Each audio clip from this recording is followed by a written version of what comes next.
Kiedyś szedłem ulicą, to był rok może 43, tak? To był rok wtedy, kiedy likwidowano getto w Warszawie.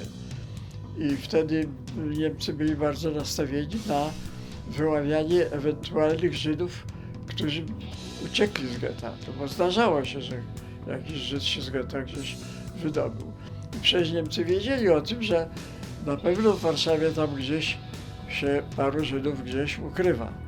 To był rok 43, bo ja szedłem z dziewczyną, z którą się ożeniłem później.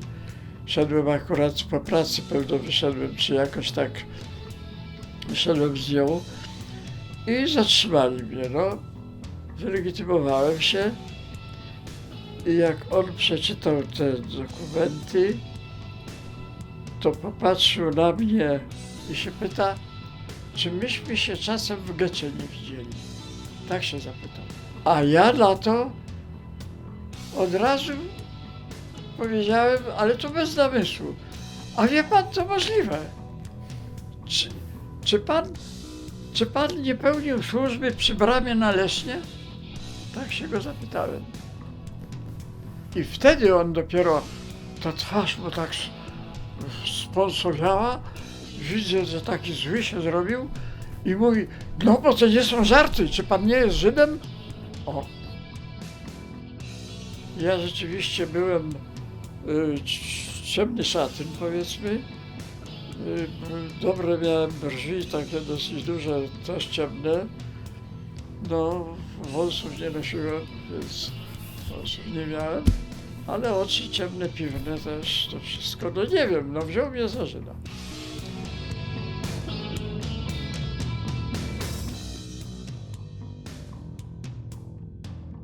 A dlaczego ja mu tak się roześmiałem i tak wesoło powiedziałem, że to możliwe, że się w getcie widzieliśmy.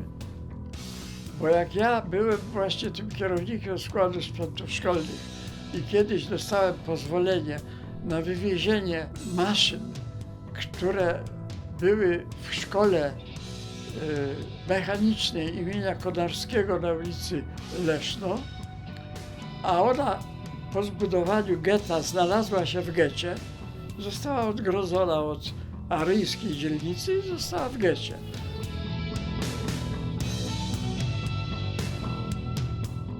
I nasz wydział dostał pozwolenie na wywiezienie ciężkiego sprzętu, który się znajdował w tej szkole. Ponieważ to była szkoła mechaniczna, więc oni mieli na wyposażeniu tokarnie, frezarnie, jakieś wiertarnie, takie różne rzeczy. Jak ja dostałem pozwolenia na ich wywiezienie, to zorganizowałem ekipę i pojechałem do getta. Przed wejściem do getta, przed bramą, to ja tam czekałem parę godzin, zanim oni mnie wpuścili. Ja czekałem i czekałem z tym swoim wozem, z tymi ludźmi. Czekaliśmy, to ja obserwowałem cały ten ruch na bramie. Kogo wpuszczają, jak legitymują, jak sprawdzają. I zaobserwowałem między innymi, że jak niemieccy żołnierze wjeżdżają i wyjeżdżają, jak ich kontrolują, jak on mnie już zapytał, czy myśmy się czasem w getcie nie widzieli, to ja powiedziałem, to możliwe. To możliwe.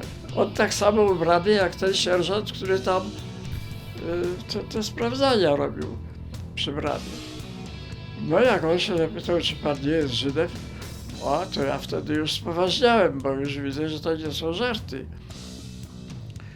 A trzeba dodać, że ja w kieszeni miałem 2 czy 3 egzemplarze szańca, który kolportowałem przez cały czas tajnie, prawda. No, jakby on mi znalazł szańce, tajną gazetę, no to wszystko jedno, jakby się okazało, że on mnie wziął za Żyda i nie uwierzył, że nie jestem Żydem, to mi groziła śmierć, no bo Żydzi to przecież śmierć. I jakby mnie zabrał i wprowadził do getta, to już nie ma tłumaczenia. Tam oni nie sprawdzali żadnych dowodów, tam koligacji czy coś takiego. To już Żyd to Żyd. Nawet ćwierć krwi Żyd to już przepadł, prawda. Więc to było bardzo duże niebezpieczeństwo. A za posiadanie szańca A za posiadanie szańca tak samo, to jest śmierć, bo to jest tajne rozprowadzanie tajnej prasy, to śmierć.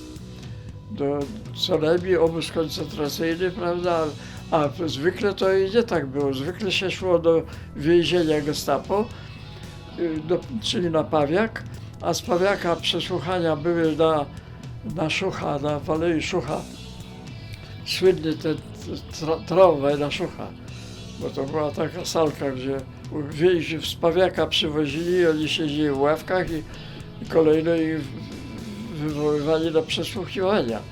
A z przesłuchiwań się czasem wracało albo zabity, albo z połamanymi żebrami, zębami i tak dalej. To jak się pan wywinął z tej sytuacji? Więc jak się wywinąłem, no ja zacząłem go przekonywać, że ja nie jestem Żydem. Pokazałem mu tę legitymację, przecież tam w legitymacji nawet gapa niemiecka ten orzeł był, bo była syrena warszawska i był stempel zarządu niemieckiego, zarządu miasta.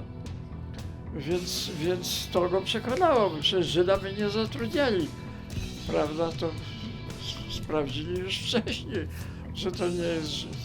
No i on wreszcie uwierzył w to, że nie jest Żyd i nawet mnie nie kontrolował i to mnie uratowało, no, że on mnie nie skontrolował.